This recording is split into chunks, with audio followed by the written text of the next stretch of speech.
di era disrupsi itu kalian punya jari jemari luar biasa cepat memimpin itu, ya. Apalagi dengan buat video dan seterusnya dan seterusnya.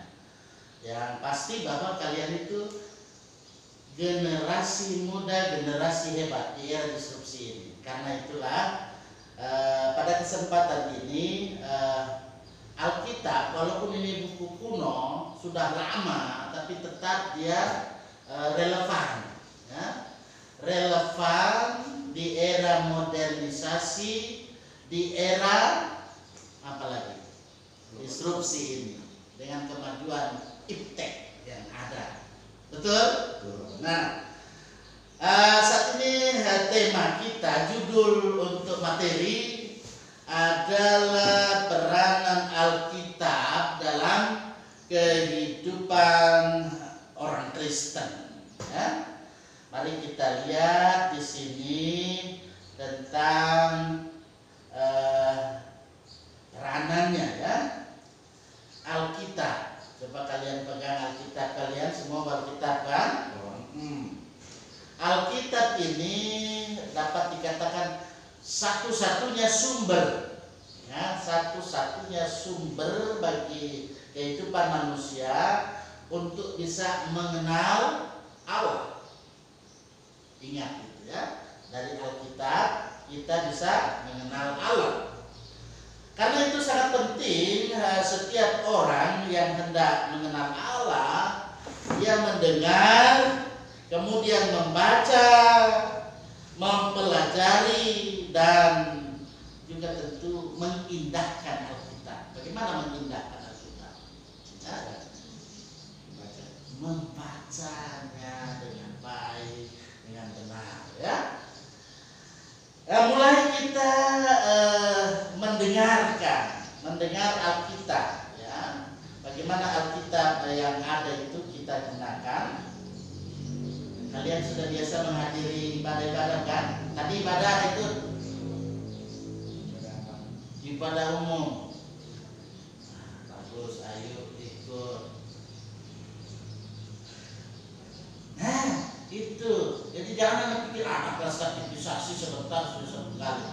Karena kegiatan kita ini adalah kegiatan dalam rangka mempersiapkan kalian sebagai calon CD.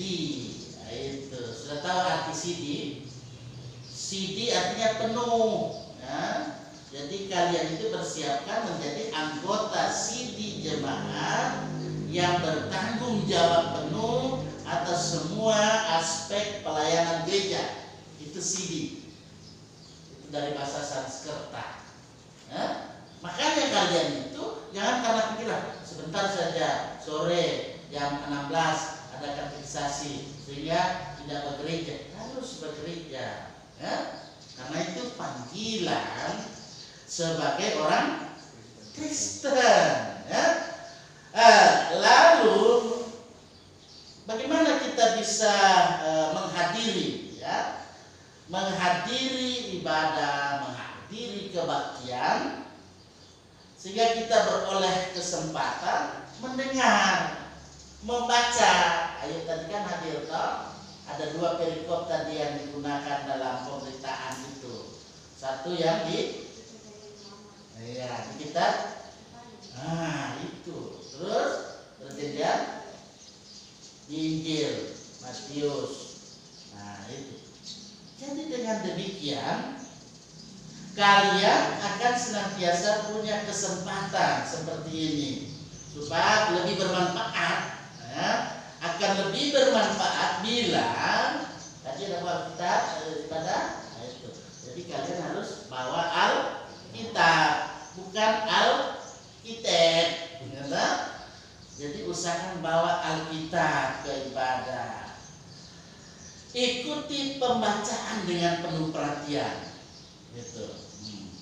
Kalau Pak Pendeta baca Alkitab itu, ya mungkin kalian bisa bedakan kalau Pendeta Sarul membaca Alkitab dengan intonasi, dengan gaya bahasa yang ada sesuai dengan peran yang ada di dalamnya. Situ ada peran narasi atau narator, ada peran Yesus, ada peran para murid dan seterusnya. seterusnya. Ya. Seperti itu. Itu yang pertama tadi apa? Bawa Alkitab, ikuti pembacaan. Sehingga dengan mendengar Alkitab itu caranya seperti itu ya. Kemudian catat pokok renungan atau khotbah ya. Kemudian renungkan bagaimana Tuhan berfirman kepada kita melalui si A misalnya atau si B ya. Kalau di dalam Alkitab itu misalnya berfirman kepada Yeremia gitu, kepada Sefanya dan seterusnya ya. Kemudian yang ketiga, jadi dengan mendengar Alkitab, bawa Alkitab dengan apa, kemudian catat pokok renungan itu. Yang ketiga, setelah itu pulang ke rumah baca kembali nats Alkitab yang sudah disebutkan tadi. Nah, karena Ayub tadi sudah mendengar, jadi sebentar bisa ada waktunya itu luangkan sebelum tidur baca. Nah, itu saya tahu ya, yang tidak hadir tadi pembacaan Alkitab tadi ya, supaya berikut semua hadir. Yang keempat, bicarakan isi khotbah dengan teman atau dengan pengkhotbah sendiri. Pak Pendeta bisa, atau dengan Ibu Pendeta kalau beliau yang menyampaikan firman misalnya ke depan ya. Kalau tadi Pak Pendeta, jadi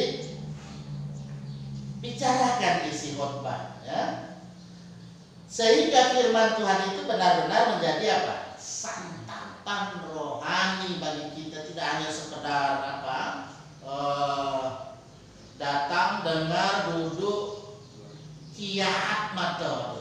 Liu nih kita teranda, liu nih kita teranda. Banyak yang seperti itu. Jadi supaya tidak kiat, supaya tidak mengantuk, ya seperti itu caranya. Ya. Kita mau bagaimana dalam hidup ini melihat peranan Alkitab dalam kehidupan kita sebagai orang Kristen dengan mendengar Alkitab. Ya. Apa langkah yang bisa ditempuh mendengar Alkitab? Pertama apa tadi? Bawalah Alkitab sendiri. Ya. Ikuti pembacaan Alkitab dengan penuh perhatian. Yang kedua, catatlah pokok-pokok renungan atau pokok khotbah. Renungi bagaimana Tuhan berfirman dalam kehidupan kita melalui apa? Seseorang yang dipakai oleh Tuhan. Yang ketiga, ketika di rumah baca kembali nats Alkitab yang tentu direnungi dengan uraian. Bisa kalian bisa bikin satu renungan itu, ya. Nah, siapa tahu di antara kalian ada yang mau sekolah apa? STT, Sekolah Tinggi Teologi, nah itu. Mau seperti Pak Pendeta, ya seperti itu. Bikin YouTube, nah itu. Karena di era disrupsi ini, ya, puji Tuhan Pendeta buat itu ada dalam rangka untuk menyampaikan berita selamat kepada semua orang, seperti ini juga. Jadi kelas katekisasi yang ada ini, ya, Pak Pendeta beritahukan bagaimana peranan Alkitab dalam hidup orang Kristen supaya siapapun yang mendengar YouTube saya, mungkin mama kalian, papa kalian, dia juga bisa seperti ini. Bukan cuma kalian ini yang hadir sebenarnya harus 6, tapi hanya 5, ya. Jadi teman kalian yang satu itu kasih tahu, cari dia, karena ini tugas kalian juga, cari dia, kenapa dia tidak hadir, ya? Supaya dia jangan sampai ketinggalan. Ya? Berikut bicarakan isi khotbah dengan teman, dengan pengkhotbah sendiri, ya, sehingga benar-benar akan serta terani. Kemudian mari kita perhatikan membaca Alkitab. Ya, membaca Alkitab. Perhatikan bahwa Tuhan Allah itu menyatakan seluruh kehendaknya kepada manusia melalui apa? Alkitab. Jadi melalui Alkitab. Semuanya penting untuk kehidupan kita yang ada di dunia ini. Setiap kita sebagai orang Kristen wajib apa? Berusaha membaca Alkitab. Karena kalian sudah tahu baca toh? Kecuali yang buta huruf, buta aksara. Bersyukur kalian sudah bisa membaca, dan bersyukur bahasa Indonesia yang dipakai ini. Kalau naskah asli bahasa dari Perjanjian Lama apa? Ibrani. Kalau naskah asli Perjanjian Baru apa? Yunani. Itu kalau kalian mau belajar sampai 6 SKS nanti di perguruan tinggi, seperti Pak Pendeta belajar itu ya, tentang bahasa Ibrani, kemudian bahasa Yunani. Begitu sudah ada lembaga kita di Indonesia menerjemahkan itu dalam bahasa Indonesia. Ada juga bahasa daerah. Ayo, orang apa Bali? Nah, ada Alkitab Perjanjian Lawas, Perjanjian Anyar. Tahu nggak? Lawas lama, Anyar baru. Nah, itu Anyar itu sudah terkenal, itu sudah jadi bahasa populer itu. Lagu-lagu yang anyar sekarang itu ya pakai bahasa Bali sebenarnya itu. Ada bahasa semuanya Bali. Dari mana? Morowali. Cuma tahu bahasa Bali.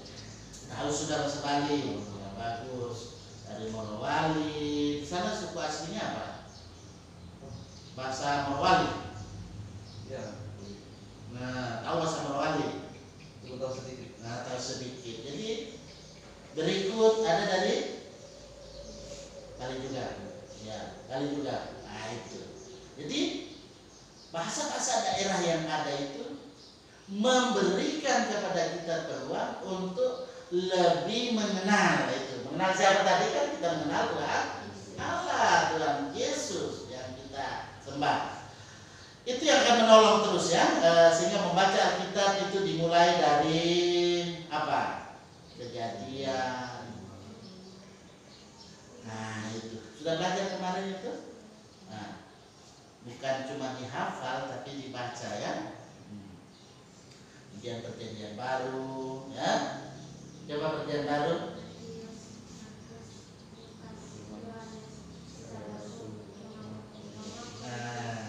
Lebih mudah dan sebenarnya dengan menyanyi.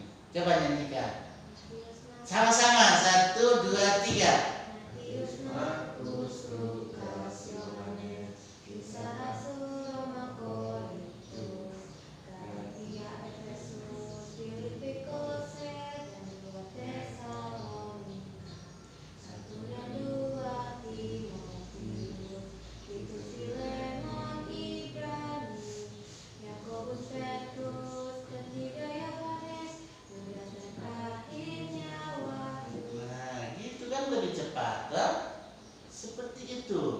Sehingga kalau hadir misal, mari kita buka Alkitab Perjanjian Baru 1 Yohanes. Begini baca hari lama sekali toh. Tak salah dia cuma cari Yohanes, Injil Yohanes. Padahal ada 1, 2 Yohanes. Surat-surat dari Yohanes ya. Lanjut, jadi dengan membaca Alkitab menjadikan kita lebih banyak yang memberi pemahaman dalam kehidupan ini supaya kita menjadi orang Kristen yang sejati ya. Baca Alkitab setiap hari, ada jadwal bacaan Alkitab, ada jadwal bacaan Alkitab selama ini. Nah, nanti kalian juga bisa bikin jadwal baca Alkitab ya. Bukan cuma baca, tetapi mari kita lihat untuk mempelajari Alkitab ya. Sia-sia kalau membaca Alkitab tanpa menghayatinya, nggak ada gunanya nanti. Kalau cuma baca-baca begitu saja, kalau tidak dihayati. Ada bermacam cara untuk mempelajari Alkitab. Satu cara yang lazim dipakai untuk menggunakan jadwal yang diterbitkan oleh ada persekutuan pembaca Alkitab. yang disingkat dengan PPA. Apa itu PPA tadi? Persekutuan Pembaca Alkitab. Ya, Persekutuan Pembaca Alkitab. Jadwal bacaan ditetapkan, kemudian disertai dengan pertanyaan yang berkaitan dengan apa yang dibaca itu antara lain. Misalnya ada pertanyaan, apakah yang saya baca tentang Tuhan? Misalnya Allah Bapa, Allah Anak, Allah Roh Kudus. Contoh misalnya, silakan buka dalam Markus pasal 3.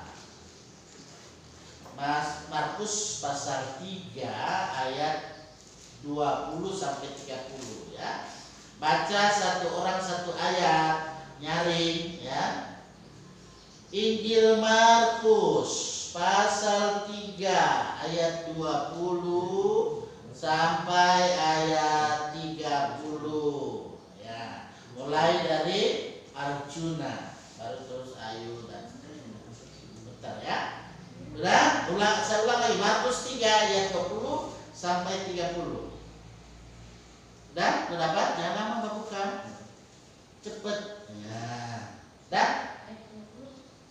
Ya, Markus 3 ayat 20 sampai 30 baca dengan pengertian. Jangan sebentar saya akan beri pertanyaan di situ. Mulai. Baca pengertian ya, mengerti. Kemudian Yesus masuk ke sebuah rumah, maka datanglah orang banyak berkerumun pula, sehingga makan pun mereka tidak dapat. Waktu kaum keluarganya mendengar hal itu, mereka datang hendak mengambil dia, sebab kata mereka ia tidak waras lagi. Terus Yesus memanggil mereka lalu berkata kepada mereka, nyari. Nah, dan ahli Taurat yang datang dari Yerusalem berkata, ia kerasukan Beelzebul, dan dengan penghulu setan ia mengusir setan. Yesus memanggil mereka lalu berkata kepada mereka dalam perumpamaan, bagaimana iblis dapat mengusir iblis? Kalau suatu kerajaan terpecah-pecah, kerajaan itu tidak dapat bertahan. Dan jika suatu rumah tangga terpecah-pecah, rumah tangga itu tidak dapat bertahan. Demikianlah juga kalau iblis berontak melawan dirinya sendiri, dan kalau ia terbagi-bagi, ia tidak dapat bertahan, melainkan sudahlah tiba kesudahannya. Tetapi tidak seorang pun dapat memasuki rumah seseorang yang kuat untuk merampas harta bendanya apabila tidak diikatnya dahulu orang kuat itu. Sesudah itu barulah dapat dia merampok rumah itu. Aku berkata kepadamu, sesungguhnya semua dosa dan hujat anak-anak manusia akan diampuni, dan semua hujat yang mereka ucapkan. Tetapi apabila seorang menghujat Roh Kudus, ia tidak dapat ampun selama-lamanya, melainkan bersalah karena berbuat dosa kekal. Ia berkata demikian karena mereka mengatakan bahwa ia kerasukan roh jahat. iya, jadi seperti yang saya katakan tadi, supaya kita mengerti, memahami, menghayati bagian yang dibaca, ya. Jadi mulailah dengan mencatat di situ dari perikop ini pokoknya ya. Markus 3 20 sampai 30. Apa yang misalnya Arjuna baca ya tentang Allah Bapa? Adakah di situ tentang Allah Bapa? Semua bukan cuma Arjuna. Wah, seperti itu caranya memahami.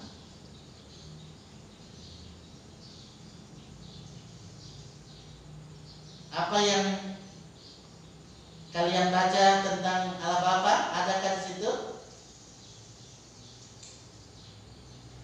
Teliti.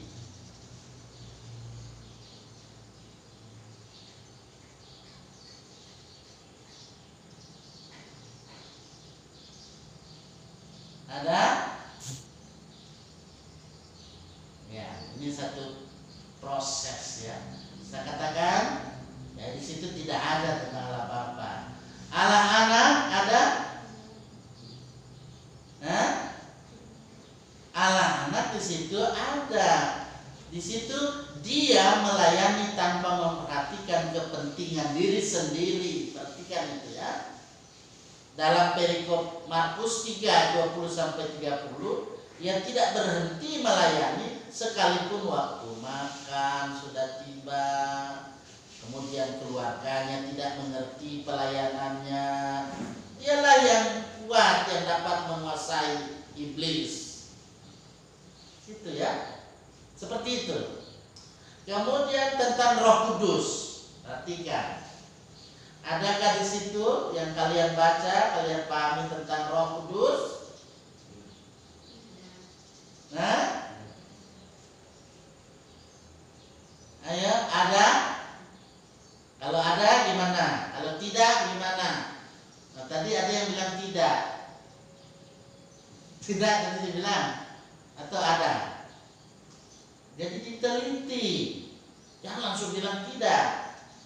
Nah, jadi ada di situ. Jadi Roh Kudus ia bekerja melalui Yesus untuk mengusir setan-setan. Perhatikan, hujatan terhadap Roh Kudus itu tidak akan diampuni. Karena itu jangan menghujat Roh Kudus. Dosa yang tidak bisa diampuni. Kenapa?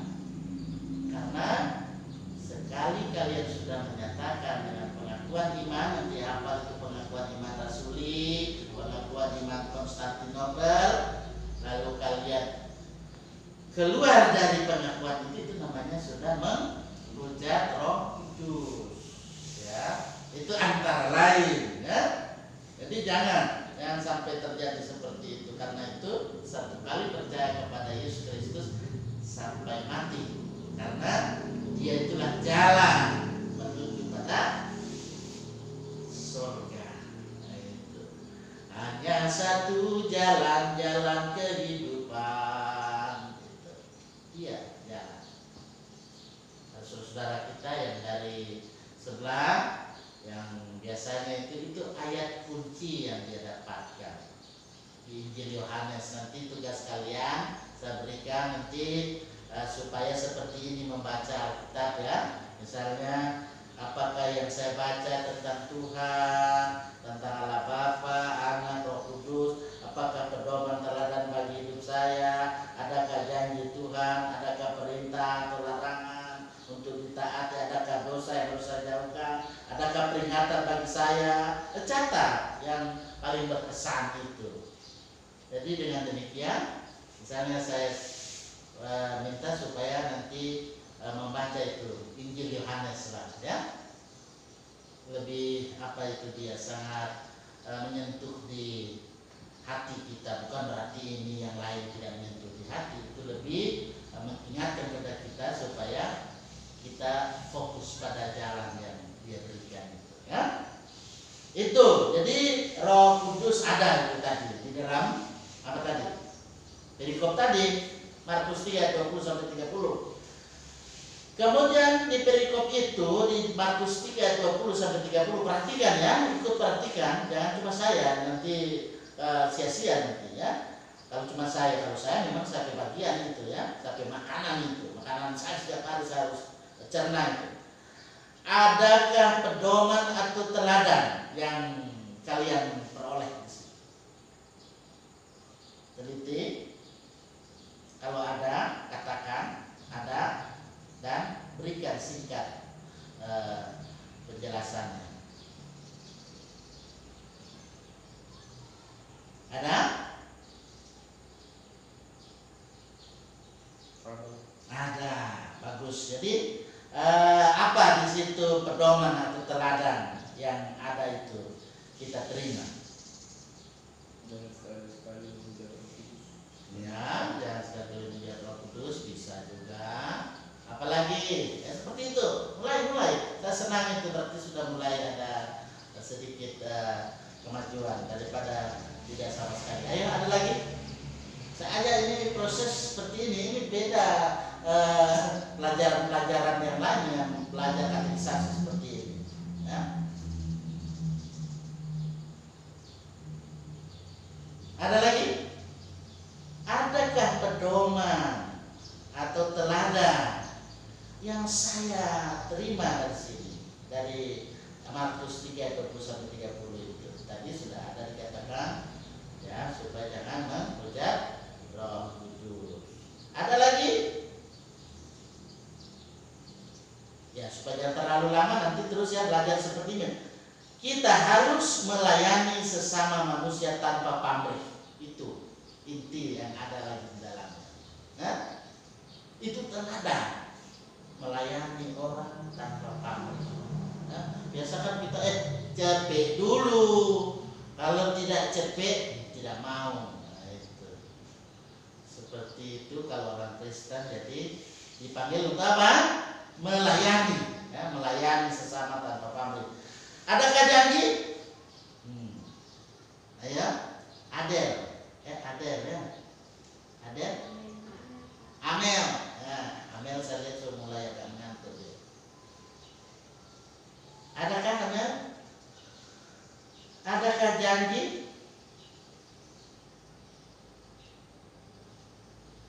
Dari Markus pasal 3:20-30.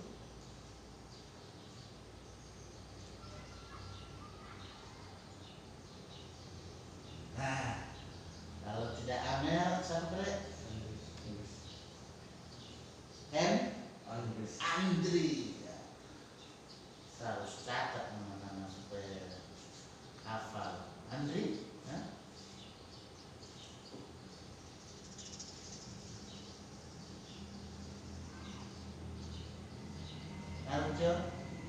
Arjuna ada. Coba katakan di situ janjinya yang ada di situ yang kita dapati bahwa apa? Sesungguhnya semua dosa dan hujat anak-anak manusia akan diampuni, ya semua hujat yang mereka ucapkan. Luar biasa, itu yang saya suka. Seperti itu, jadi semua dosa manusia akan diampuni, tapi ada pengecualiannya. Tadi yang dikatakan oleh siapa tadi? Farel ya, menghujat Roh Kudus tidak diampuni. Yang lain-lain masih Tuhan ampuni. Nah, lanjut. Adakah perintah, larangan? Secara langsung?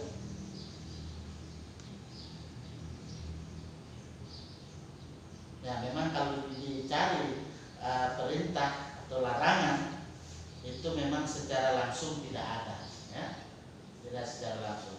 Tapi di situ ada janji, ada pedoman, teladan, ada Roh Kudus, Allah anak, ya. Kemudian adakah dosa yang harus dihindari? Nah ini pasti didapat ini. Adakah dosa yang harus dihindari? Yang sudah dikatakan tadi itu, hindari itu. Apa itu? Itu dia menghujat Roh Kudus. Hindari itu. Jangan nanti kalian serta dapat cewek gagah, cantik, apalagi cocok gagah ini. Nah, padahal kebanyakan di cewek cantik yang di sama-sama kita, sudah kesana. Itu namanya apa? Hujat Roh Kudus. Itu juga yang cantik-cantik dia jauh ke sebelah sana, so tergiur ke sana. Itu kasihan. Jangan sampai tinggalkan Yesus. Ini cowok ganteng dan cantik, jangan sampai tinggalkan Yesus. Jadi menghujat Roh Kudus, no. Cinta Yesus, yes. Itu. Ingat itu. Kemudian adakah peringatan? Adakah peringatan yang kita dapati di situ?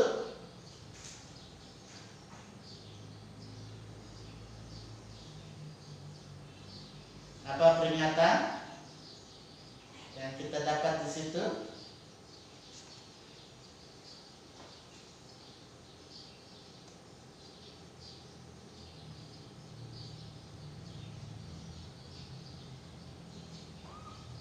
Apa? Dapat?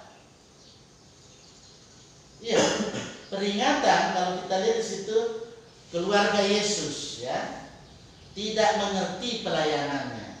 Perhatikan di situ. Keluarga Yesus tidak mengerti pelayanannya. Kalau keluarga kita menentang hidup dan kegiatan Kristen kita, tentu baiklah kita menyadari bahwa Yesus juga mendapat tantangan dari keluarganya. Ingat itu. Yesus saja dapat tantangan dari keluarganya, apalagi kita orang ini. Orang ini manusia biasa, ya. Tantangan selalu pasti ada, ya. Tapi harus berani menghadapi tantangan. Keluar dari zona nyaman, ya. Terus berani hadapi tantangan. Hadapilah tantangan dan jangan menyerah, ya. Itu. Kemudian setelah itu catat yang paling berkesan. Coba catat yang paling berkesan di situ, ya. Yang kalian jumpai di situ.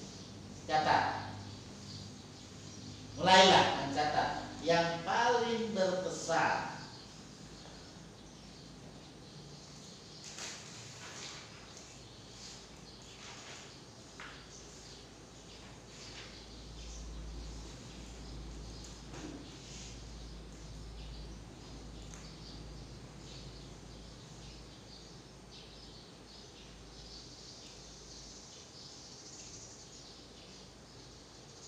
Ada?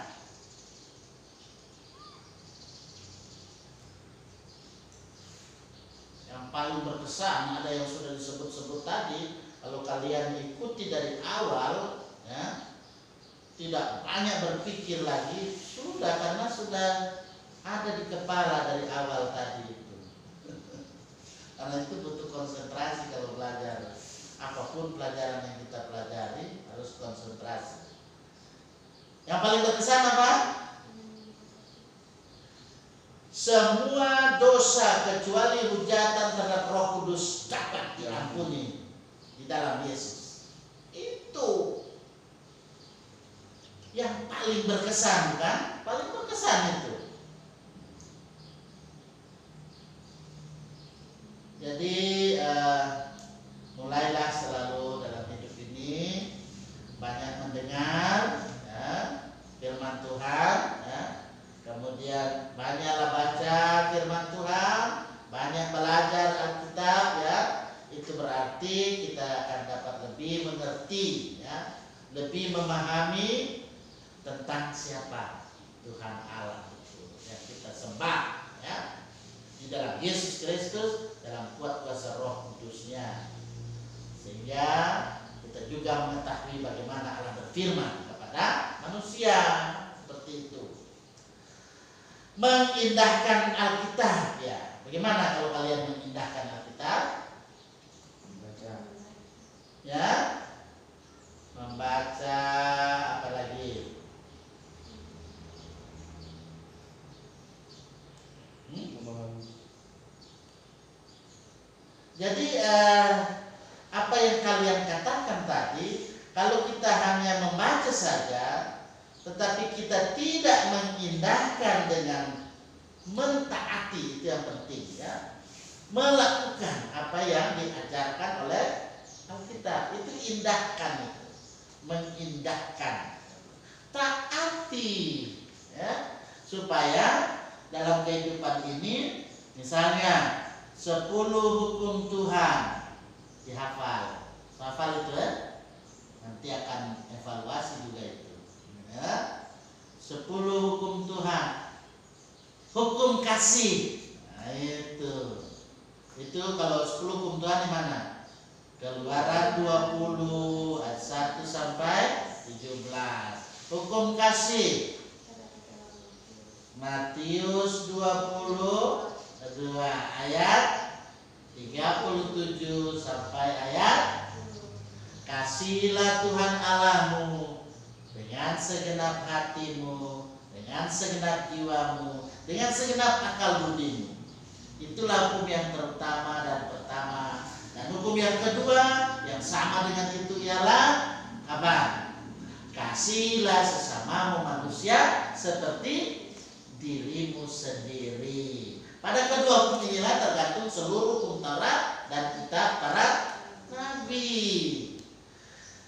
Jadi itu kalian harus perhatikan. Sampai di sini adakah pertanyaan?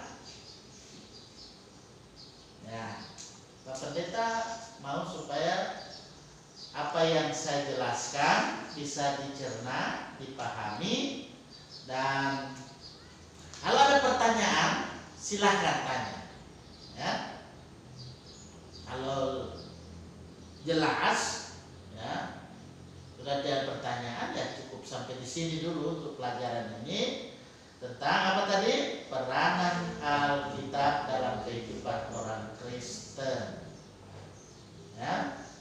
Nanti kalau tentang pengakuan iman rasuli, kesempurnaan dalam Alkitab minggu berikut, ya, mulai hari apa berarti nanti? Ini kan hari Minggu, hari Sabtu nanti Pendeta Aprian. Nanti saya masuk lagi tentang Allah menyatakan diri kepada manusia. Ada pernyataan umum, pernyataan khusus, siapakah Allah, apa yang dimaksud dengan Allah Tritunggal. Itu akan lebih dipahami, ya.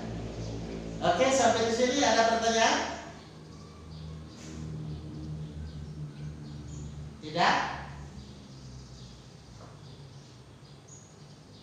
Ya, kalau tidak matikan.